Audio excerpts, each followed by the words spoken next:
10 ایسے کام جو رمضان میں ضرور کرنے چاہیے۔ رمضان کا مبارک مہینہ آ چکا ہے اور یہ اپنے اندر اتنی برکت لیے ہوئے ہے کہ خود اللہ کے نبی صلی اللہ علیہ وسلم شعبان کے مہینے میں ہی اس کی تیاری شروع کر دیتے تھے اور عبادت میں، نیک کاموں میں اور زیادہ تیز ہو جاتے تھے کہ ایک لمحے کو بھی گنوانا نہیں چاہتے تھے۔ تو دوستو، اگر آپ اس مہینے کی برکت میں حصہ چاہتے ہیں تو سستی اور کاہلی کو دور پھینک دیجیے اور صبح سے شام تک اپنے کاموں کے علاوہ عبادت اور نیک کاموں کا روٹین بنائیے اور ان نیک بندوں میں شامل ہو جائیے جو اس مہینے کا ایک ایک منٹ بالکل ویسٹ نہیں کرتے۔ تو آپ کو صبح سے شام تک کیا کرنا چاہیے اور کیا نہیں، اس کی لسٹ ہم نے یہاں بیان کی ہے، جو آپ کو ایک نیک روٹین بنانے میں مدد کرے گی اور ان کاموں سے آپ اپنے جسم اور مال کی زکوٰۃ ادا کر پائیں گے۔ 10 ایسے کام رمضان میں کرنے چاہیے۔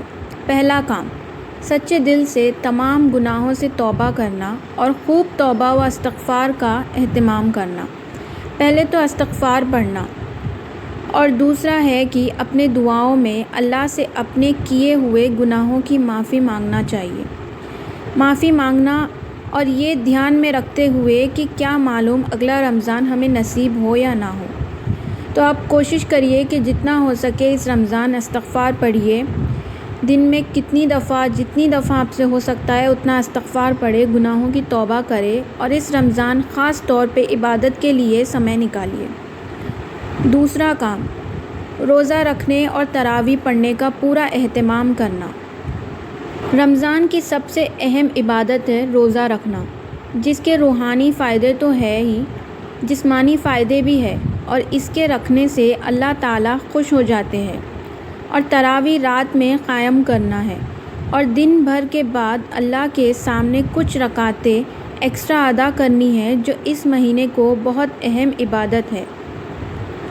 تیسرا کام، روزے میں آنکھ، کان، زبان، دل، دماغ اور جسمانی حصوں کو ہر گناہ سے بچنے کی پوری کوشش کرنا۔ اگر آپ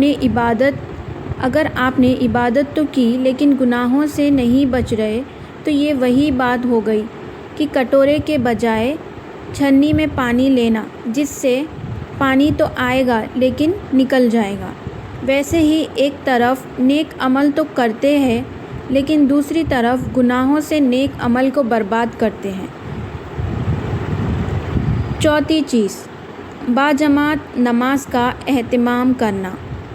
جماعت کے ساتھ نماز ادا کرنے کو حکم تو پورے سال ہے اور حدیث میں اس کی تاکید آئی ہے، اور خاص کر رمضان میں تو اس کا ثواب کئی گنا بڑھ کر ملتا ہے، اس لیے کاموں میں مشغول ہو کر اس سے محروم نہ کرے۔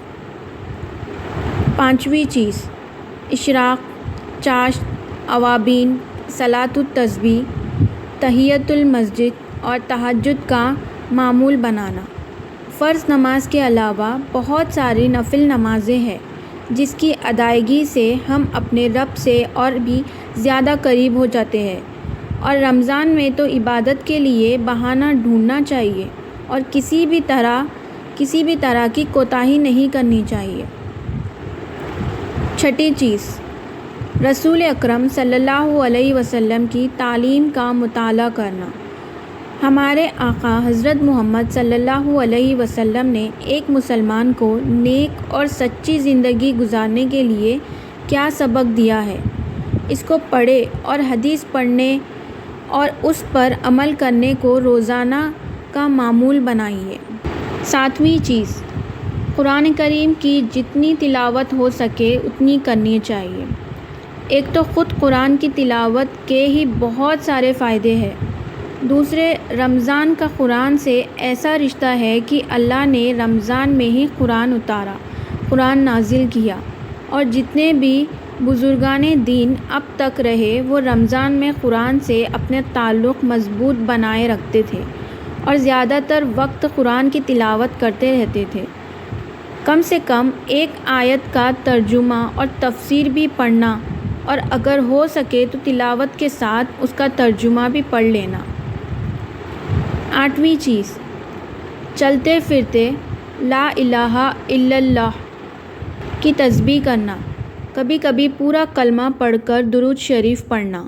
اللہ کا ذکر دلوں کو اطمینان بخشتا ہے، اور رمضان ہو یا غیر رمضان، اللہ کے ذکر کو اپنے دل سے لگائے رکھے۔